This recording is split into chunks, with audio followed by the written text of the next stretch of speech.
Hello guys, இப்போ நம்ம கடைக்கு எக்ஸீட் இன்வெர்ட்ரு ஒன்று வந்திருக்கு. கஸ்டமர் சொன்ன ஃபால்ட் என்னென்னா, இன்வெர்ட்டரில் டிஸ்பிளே ஒர்க் ஆகலை, அப்புறம் சார்ஜிங் லைட்டு எரியலன்னு சொன்னாங்க. வாங்க பார்க்கலாம் என்ன ஆச்சு. மோஸ்ட்டாக இப்படி ஒரு ஃபால்ட் வந்தாலே ஃபியூஸ் தான் போயிருக்கும். முதல்ல ஃபியூஸை பார்க்கலாம். ஃபியூஸ் எடுக்க உள்ள கொஞ்சம் டைட்டாக தான் இருக்கும். நீங்கள் எடுத்தால் கொஞ்சம் பார்த்து எடுங்க. எதுவும் வேறு ஏதாச்சும் டேமேஜ் பண்ணாமல் எடுக்கணும்.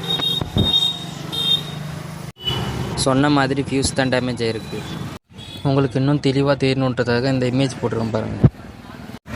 இன்வெர்ட்டருக்கு எப்போதும் 40 amps ஃபியூஸ் தான் போடணும். அது கம்மியாலாம் போடக்கூடாது, அதுக்கு அதிகமாகவும் போடக்கூடாது.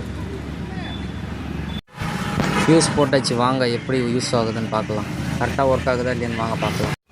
இன்வெர்ட்டர்லேருந்து வரக்கூடிய ரெட் கலர் ஒயரை பேட்டரியோட ப்ளஸ் டெர்மினலில் கனெக்ட் பண்ணணும். பிளாக் கலர் ஒயரை பேட்டரியோட மைனஸ் டெர்மினலில் கனெக்ட் பண்ணணும். நல்லா டைட்டாக கனெக்ட் பண்ணால் தான் இது கரெக்டாக ஒர்க் ஆகும், இன்னும் ஒர்க் ஆகாது. இன்வெர்ட்டரோட அவுட்புட்டை முதல்ல கனெக்ட் பண்ணிக்கலாம். இப்போது நம்ம இன்வெர்ட்டரோட மெயின் கொடுக்க போகிறோம், அதாவது மெயின் சப்ளை கொடுக்க போகிறோம். இன்வெர்ட்டர் மெயின் கொடுத்தோடனே சார்ஜிங் இண்டிகேஷன் காட்டுது பாருங்கள். அது டிஸ்பிளேயில் எத்தனை வோல்ட் வருதுன்னு தெரியும் பாருங்கள்.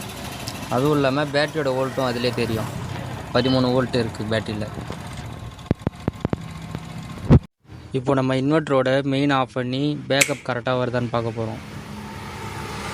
பாருங்கள், பேக்கப் லைட் எரியுது, அவுட்புட்டும் கரெக்டாக வருது.